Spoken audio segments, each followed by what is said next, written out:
दीपेंद्र हुड्डा के लोकसभा में जाने के बाद उनके द्वारा खाली की गई राज्यसभा की एक सीट पर चुनाव होना है, मगर चुनाव से पहले ही इस सीट को लेकर जिस विपक्ष को एकजुट होना चाहिए था वो आपस में ही लड़ पड़ा है। यकीन नहीं आता तो पूर्व डिप्टी सीएम दुष्यंत चौटाला द्वारा सोशल मीडिया पर लिखी गई इस पोस्ट को पढ़िए। दुष्यंत लिखते हैं, एक तरफ नेता प्रतिपक्ष भूपेंद्र हुड्डा का ये कहना कि हरियाणा सरकार के पास बहुमत नहीं है, दूसरी तरफ राज्यसभा उपचुनाव ये कहकर लड़ने से इनकार करना कि विपक्ष के पास संख्या बल नहीं है। ये दोनों बातें सच कैसे हो सकती है, क्योंकि दोनों बातें विरोधाभासी हैं। हरियाणा की जनता राज्यसभा उपचुनाव में बीजेपी को हारता हुआ देखना चाहती है, लेकिन भूपेंद्र हुड्डा बीजेपी के इशारे पर चुनाव ही नहीं लड़ना चाहते। चुनाव में हार जीत तो चलती है, लेकिन बिना लड़े हार मान लेना, वो भी तब जब पूरा विपक्ष कांग्रेस को समर्थन देने के लिए तैयार है। हम चाहते हैं कि कांग्रेस मुख्य विपक्षी दल की भूमिका निभाए और एक सामाजिक एवं सर्वसम्मानित व्यक्ति को राज्यसभा चुनाव में उतारे, ताकि हरियाणा की जनता को भी पता चले कि कौन सा विधायक जनता के साथ है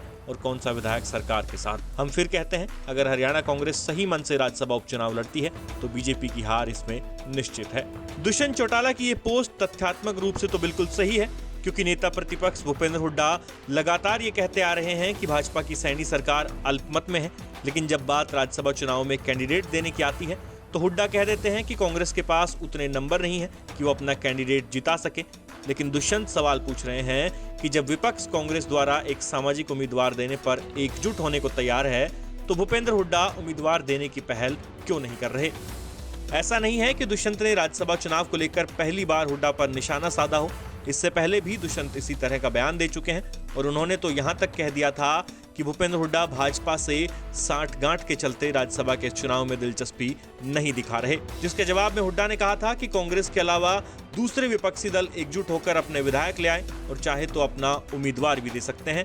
कांग्रेस उनके पीछे चलने को तैयार है। मगर कुल मिलाकर बात यह है कि अन्य विपक्षी दल कांग्रेस को विपक्ष की सबसे बड़ी पार्टी होने के नाते आगे आकर उम्मीदवार देने के लिए चैलेंज कर रहे हैं, लेकिन हुड्डा साहब कह रहे हैं कि उम्मीदवार दूसरे दल ले आएं और एकजुट होकर दिखाएं तो वो उनका समर्थन कर देंगे।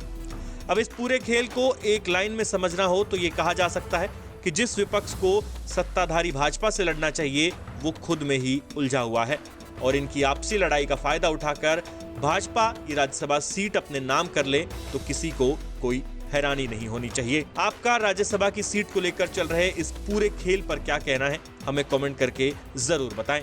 ब्यूरो रिपोर्ट, हरियाणा तक।